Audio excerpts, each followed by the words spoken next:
Hello everyone, welcome back to another video.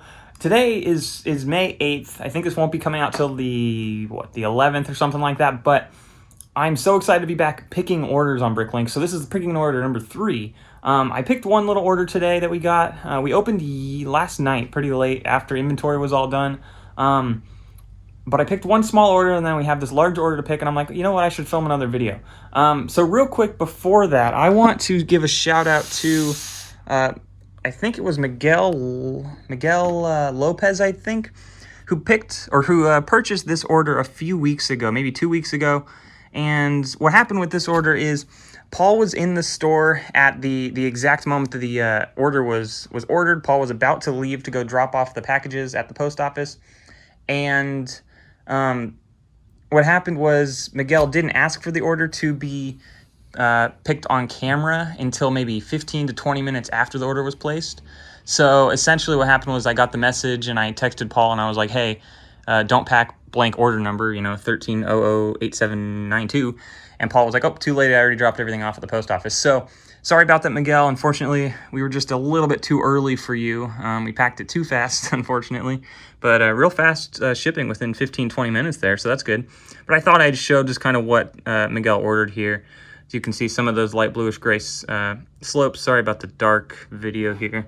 I still have to put up some lights, which you'll see in a video coming out this week, the finished store expansion, or at least phase 1 of it, which will be exciting. So yeah, there's some of the pieces that Miguel ordered. And then I have this larger order up there on the screen, over there. And started picking that order here. And then I was like, wait, you know what? I should just film a video because that makes more sense. So that's what we're gonna do, 461. And I know someone recommended that instead of picking orders live on camera like this, because I have a hard time bagging it, someone recommended that I film the video like I am, and then I do the voiceover after, which is a great idea. The only thing I worry about that is in the moment, I have no clue what I would talk about during the voiceover portion of it.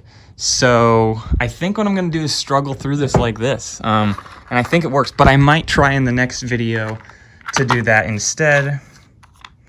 6, 7, 8, 9, 10, 11, 16, perfect. So yeah, I might choose to do that in the next video. I'm just worried that I won't have enough things to talk about in the voiceover. I guess, thinking of things to talk about, I did get a lot of feedback on the BrickLink XP video. And a lot of people are definitely upset or worried about the changes that BrickLink is making and implementing. What I think I maybe didn't make clear in that video, or maybe I did, but I ended on the wrong note, is that I think BrickLink is going in the right direction in terms of like professionality. That's not a word, but I keep making up all these fun words. 501. But I think BrickLink's going in the right direction with their approach to buyers as a customer base, I guess, because, one second, let me get my little tripod. Because essentially BrickLink, when you get on the site and you're not a buyer who has potentially been there before, it is a little difficult to navigate. So I think they're definitely stepping in the right direction by trying and inviting newer people who have not yet been to the site, and getting more people to the store. Because at the end of the day, the more customers that the small stores on BrickLink get, overall, the more people that are, buying Lego as a whole and all that happens, or that wasn't a sentence, but you know what I mean. So the thought is, and I think this is what BrickLink's perspective is, if they're able to get more people just to the site in general, then they're able to get more revenue and profit from what they're selling or what other sellers are selling. Because BrickLink takes the 3% fee, and then with that 3% fee, sorry, I had to focus on that one. With that 3% fee, obviously that's their profit and stuff, minus their expenses that they have to pay people and stuff. But where was I going with this? I was going somewhere with this. I can't quite remember now. But Lego, I think part of what maybe was a concern for Lego was Brick Owl.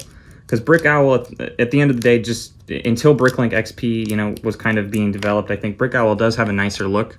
And overall, a much more consumer-friendly buying platform. Not that I've really experimented or played with Brick Owl that much. Okay, so this is what we do when we have like half a drawer open. we'll stick it aside, and then later what I can do is I can consolidate that with another lot. So if I find another drawer or so or something, I can actually go over and, you know, let's say this drawer, like this one, for example. This is sad. This is stupid. That shouldn't be like that. So I can later go take that and put it in the other drawer. It's just set aside, if that made sense. But yeah, I think Brick Owl is nicer. Like the visual part of Brick Owl is nicer than the BrickLink at the moment. So their thought is, I think, going in the right direction and stuff. And I have hopes that they'll continue to implement things. There was a Q&A that BrickLink posted like right after the video I made, actually. Or actually, I think they posted it right before the video came out. But I didn't see the Q&A, obviously. I'll put a link in the description to this video. But that will hopefully help to, you know, clear up some of the questions that people might have, because there were a lot of questions I think people had and opinions and stuff that, you know, are totally valid and stuff, but I think BrickLink actually had some good answers to questions. So, for example, these two I can combine later because they're separated. It's very hard to talk and do stuff. Okay, next piece is 632. 632. So see, here's an example as I don't even know why this drawer was put back in, but only half of this drawer is being used at the moment. And there are two of those. So again, this will get set aside there. This might be a little bit of a long video, a little bit of a boring video. I know for whatever reason, people really like watching these. Okay, again, I have no clue why this drawer is half empty. That's I'll have to talk to Paul about that one because that's not quite right. But people love these videos for whatever reason. I don't know why, actually. Maybe it's just interesting to see what other people are buying. I mean, I know I really like it when Brickstar does it. I'm not gonna lie, actually. I do watch, what drawer am I looking for? 685. I do watch Brickstar's, you know, Pablo's and picking the BrickLink orders. Those are, for whatever reason, very, very entertaining. Here we go. Let's go back to bagging some of these pieces. That's the downside when you're picking pieces and trying to talk on camera and film. You can't do it with one hand. I thought about getting a little, I might have mentioned this in the past, but a little thing that I could mount on like my chest or something, almost like a GoPro mount, and figure out how to rig my camera to it, or my phone to it. Because I just shoot with my phone, and Brickatect even asked this question, what I shoot with. And I just shoot with my phone, just my iPhone. Some of the videos when it's set up on sticks, or like a tripod in the distance or something, I'll shoot if I need to zoom in on I'll shoot on an actual camera. But, you know, pretty basic with my setup here, nothing fancy. You really don't need anything fancy to make a video, really. It's just, you know, whatever you like. And really my reasoning behind doing this in the beginning, sorry, I know you can't see me packing that, but my reasoning behind doing all these videos in the very beginning, and the reason I posted that first video, restarting my BrickLink store, really was so that later in the future, looking back on it, you know, Paul, Kyle, and I could go look back on it and be like, oh, wow, look at this. Look where we started. And I've even done that because, like, I remember my first shot is like about here. It's not this wide of a lens, but I'm just walking towards the wall.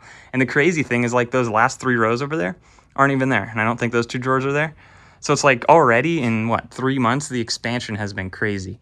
And that was really the initial goal with posting that video and with the hope to continue posting videos like that. But then all of a sudden I got some small following, and now it's like, oh, people are interested in stuff. So I figured I could make how-to videos and stuff, you know, and help other people out. Because I know when I started on BrickLink, a lot of, like Brickstar had, you know, videos and stuff, and so did, I followed Bricks on the Dollar years ago when he was, you know, really making videos and doing the Ask Clutch videos and stuff. And he was extremely helpful, but I had a hard time finding, you know, exact tutorials on how to part out a Lego set or things like that. And I feel like I've learned a ton of tips over the years of doing this, and I figure why not share it with people so it's easier for others who are trying to sell Lego on BrickLink. So that's kind of my thought behind the channel, at least. And then obviously people love these videos, and I enjoy making these types of videos. 781. So I figured why not continue to make videos that are fun? What the heck? This one's stuck. All right, gotta get the little step stool. Why not continue making videos that I have fun making? And what the heck is going on? It's like that piece is stuck. There we are. Alrighty. I keep losing my train of thought. Don't know what I'm talking about. But yeah, why not make videos that that other people can watch that I enjoy making and stuff. So, all right, I think what I'm gonna do is I'm not very far through this order. So what I'm gonna do real quick is I think I'll pick all the pieces and I'll do a time lapse of me packing it, and then I'll come at you guys with an outro towards the end of this. So just stay tuned real quick. I guess I'll do, yeah, let's set up a time lapse over here.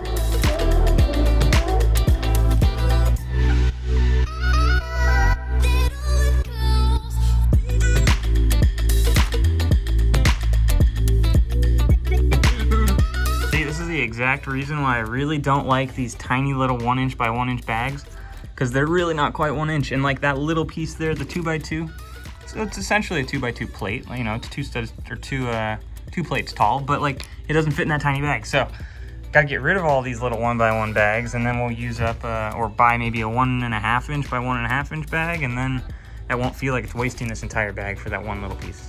Kind of sad.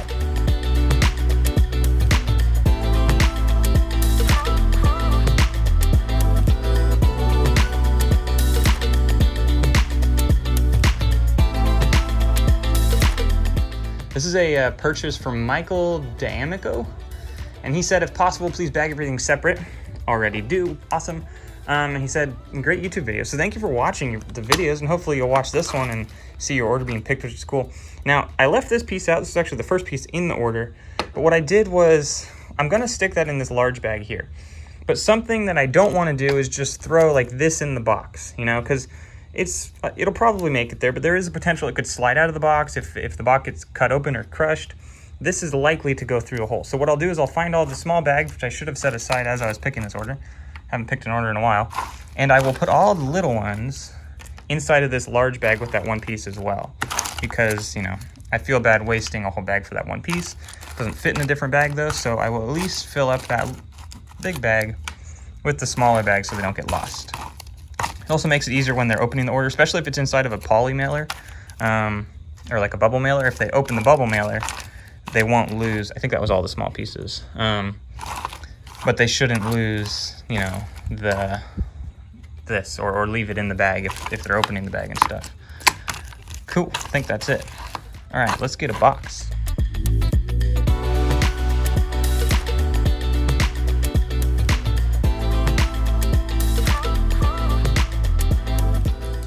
You know what? It's been a long time since I've done this. What I usually do as I put the parts in, and I actually want to do it now, is I verify, let me show you real quick. I verify as I put each lot in on the, on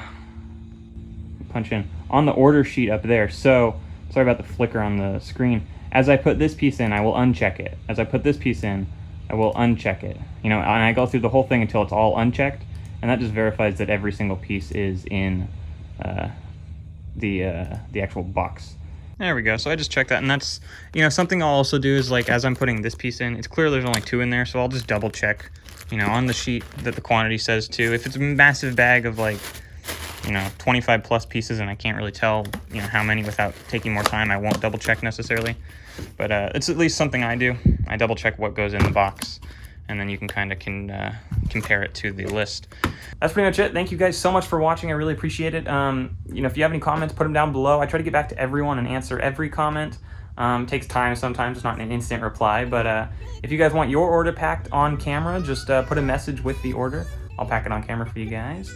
Yeah, that's pretty much it. Thanks guys. Have a good one, and we'll see you in the next video.